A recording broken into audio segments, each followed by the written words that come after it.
براہ راست قومی اسمبلی لیے چلیں گے پاکستان تحریک انصاف کے رہنما اظہار خیال کر رہے ہیں۔ جس کا بچہ مار دیا جاتا ہے اس ماں سے پوچھیں، جس کا بچہ غائب ہے، مسنگ ہے، اس ماں سے پوچھیں جس کا جوان بیٹے کا لاشوں اس کے سامنے پڑا ہوتا ہے۔ اور پھر آپ نے اور میں نے کیا دیکھا، بلوچستان میں لاشوں کے ساتھ 72 گھنٹے احتجاج کیا جا رہا ہے۔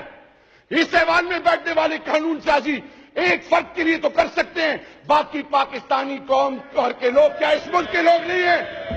اور پھر یہ پارلیمان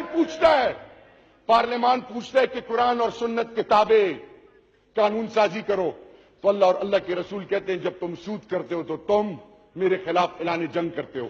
ہم IMF، world bank, Asian development bank سے سود کے زمرے میں قرضے لے رہے ہیں، اور وہ نااہل بدبخت لوگ جو اس ملک کا مال لوٹ رہے ہیں، چوری تو کر رہے ہیں، ساتھ میں سود زدہ اس قوم کی آنے والی نسلوں کا بھی مال کھا رہے ہیں۔ تو جناب اسپیکر، آخر میں یہ کہنا چاہوں گا، پارلیمان جو عوام کے لیے عزت کا سبب نہ بنے اس پر اللہ کی پٹکار پڑتی ہے۔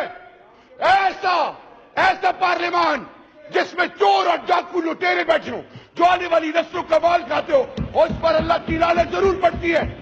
یہ پارلیمان کے لیے نہیں کہا گیا اگر میں چور اور ڈاکو اور لٹیرا مال کھانے والا ہوں تو پھر اللہ کی لعنت مجھ پر ہوگی، اگر میں جھوٹ بولوں گا تو مجھ پر اللہ کی لعنت ہوگی، اور پارلیمان میں جو جھوٹ بولے گا اس پر ایک اسمبلی کا اجلاس رہنما پاکستان تحریک انصاف شہریار آفریدی اظہار خیال کر رہے تھے۔ اور ابھی آپ کو بتائیں کہ پولیس مقابلوں کی طرح راؤ انوار کے دعوے بھی جعلی نکلے۔